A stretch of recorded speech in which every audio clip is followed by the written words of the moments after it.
what's going on in the House. They passed a rules package. The hilarity of the whole thing is the holdouts were like, we're draining the swamp. We want to make this all transparent. We don't even know what deals McCarthy cut with these 20. There is some stuff that is obvious in the rules package that is out there. The Holman Rule exists, which allows lawmakers to use spending bills to defund specific programs and fire federal officials or reduce their pay. Now, again, none of this is going to function as is because they're going to have to pass all these bills through the Senate. But it's setting up stuff in the event that the Republicans retain the House and pick up the Senate next time. This is going to exist, and it is creating tools that are going to empower really the heart of the Republican Party. And presumably, Democrats get control of the House, they reverse these rules. But even still, with a guy like Hakeem Jeffries, what they can sometimes do is like, we're going to reverse 2/3 of it. And keep what we like. Yeah. It's just there. And because, who's going to be paying attention to this? Yeah. Nobody. It makes it harder for lawmakers to raise the debt limit, which is a fake thing more or less anyways. We should mint the goddamn platinum coin and get over with this. We're done. It creates a new select subcommittee under the Judiciary Committee focused on the weaponization of the federal government, which, again, I'm not sure if that is as church committee sounding as we hope it would be. Wouldn't hold my breath. I wouldn't hold your breath either. But there's hope. Hope springs eternal. Steve Scalise, David Duke without the baggage, he says, bills appear by dark of night. Bills that nobody's read are thousands of pages long. Today starts that process of fixing what's broken in Washington. The only problem is the full extent of the concessions that McCarthy has made, we don't know because it was all done with a handshake in a back room.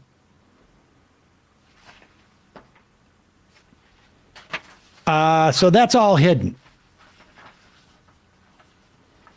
It will allow the party's right wing a critical block of seats on the panel that decides which bills can be considered on the House floor and which amendments may be offered.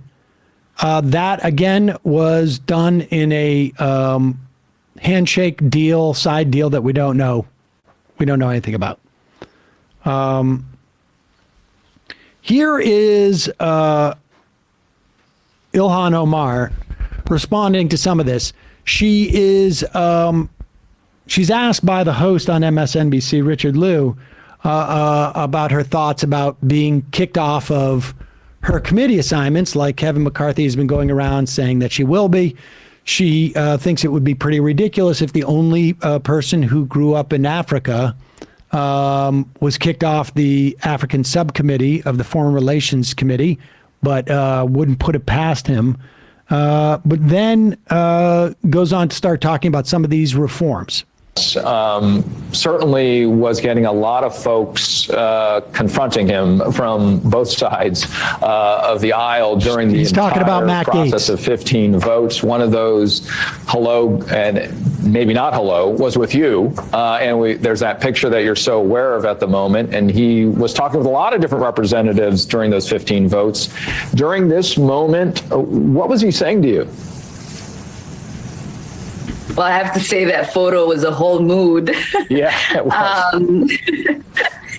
We, certainly got the opportunity, I think, in those long 4 days to have conversations to get an insight on what some of the holdouts on the Republican side in regards to the speaker vote were thinking about the things that they were negotiating for and how ultimately the vote will shake out. And one of the conversations Matt and I had was about what it would take for him to actually cast a yes vote for McCarthy, and he said that wouldn't happen, and it certainly did not happen. So, was he saying that? Did he give you a list of more things, or was he saying we had everything right now and we're just holding out? Was there any sort of specificity that you can share with us? I mean, he certainly was going through the list of the things. Some obviously seemed like they were already on the table and negotiated for before we even got there. And he certainly didn't seem that there was more on a list that would actually get him to vote yes. And we certainly discussed some of the things on the list that, you know, that we can be excited about. And so we'll see if that rules package comes to fruition and what that would mean for those of us in the minority. Obviously, cuts to the Pentagon budget is pretty exciting for folks like me who are putting up amendments to do so. I also think the church-style committee that they are thinking about to look into if there has been any violations of First Amendment rights of Americans by the FBI and others also interests me. So we'll see what ends up happening and if the Republicans are able to actually be able to get anything done. If the last 4 days is a testament of what we are to see, it's probably going to be more chaos. Yeah, I mean, that's the point, is that it would be great to have a real examination of all elements of our national security state, without a doubt.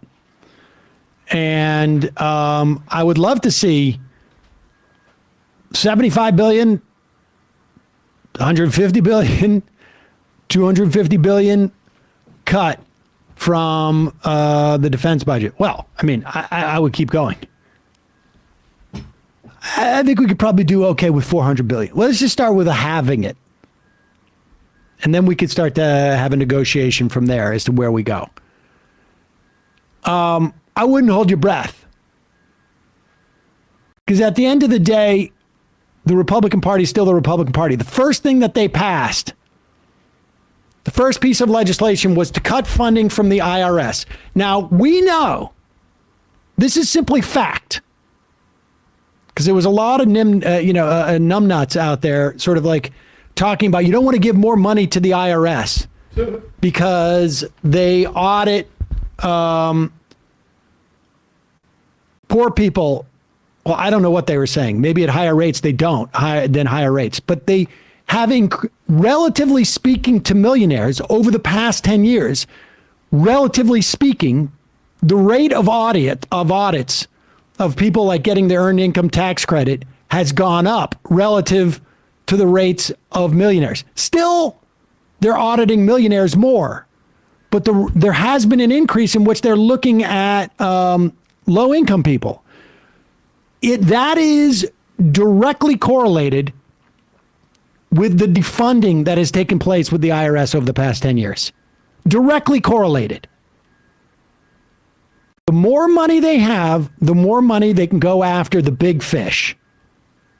Because it's more expensive to go after the big fish because the big fish have lawyers and accountants who make it much harder and far more complicated finances that make it much harder to audit. But there's more money there. So the reason why the Republican Party cuts the funding of the IRS when they come into power is not because they really care about poor people. Amazing. That needs to be said. I mean, I don't know how much evidence you need to support that conclusion. But the reason why they do it is because they want to keep the IRS from auditing rich people. Now, it's not going to go anywhere. That bill's not going to go anywhere, but it shows you what their agenda is. Here is another example of what their agenda is going to be. This is Representative Michael Waltz, Republican from Florida. Yeah, cut defense. But let me tell you where the real money is. Now, Congressman, should military spending cuts be on the table and put on the table by a Republican?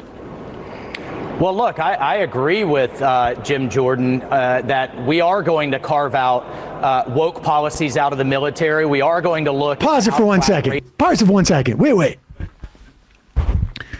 So the stuff that we're going to cut out of the military are going to be the woke stuff. Yeah. They're spending so much money on those rainbow flags and all those books about Reconstruction where they give every single member of the military a Eric Foner anthology. Once they roll that back, we'll have some big cuts. Yeah, I did. Just be clear again. Now we've gone from cuts to the military to cut out the woke stuff. They should probably take Robin DiAngelo's generalship away from her too. Exactly. All right, but go back to the beginning here, because understand this is the game, right? This is the game that they play, and people who buy into this game are suckers. They're suckers, or they think you're a sucker. Now, Congressman, should military spending cuts be on the table and put on the table by a Republican?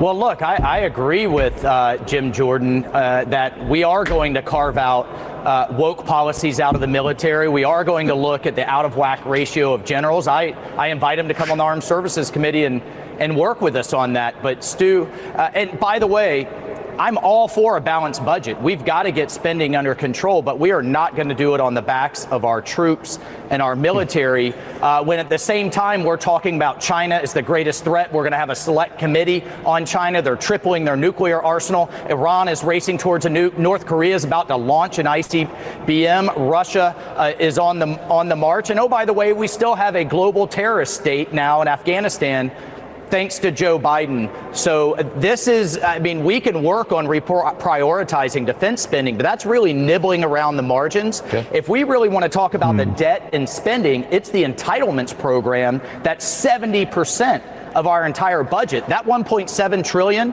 and defense within that is only 30%. So if we want to talk about big reforms, I look forward to hearing that from those folks who are pushing towards a balanced budget.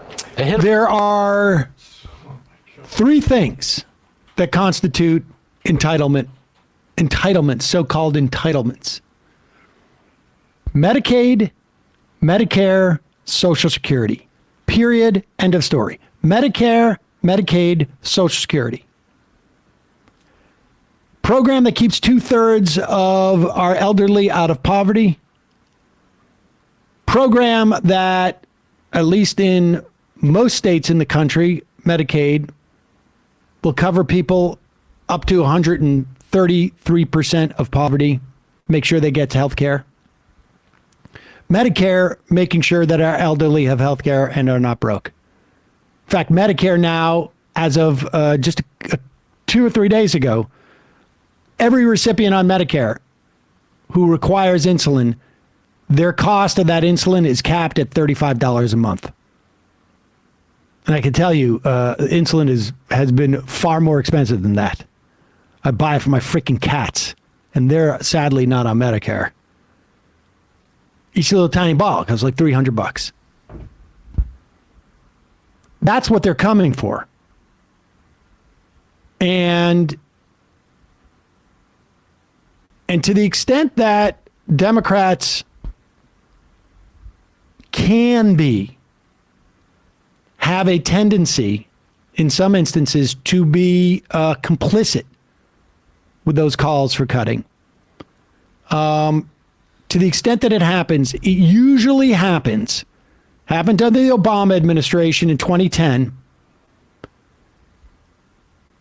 It usually happens where Republicans hold the country hostage and Democrats capitulate. Now, I don't know that they're going to do that this time. It is a different Democratic Party than it was in 2010. Different Democratic Party than it was in 2004.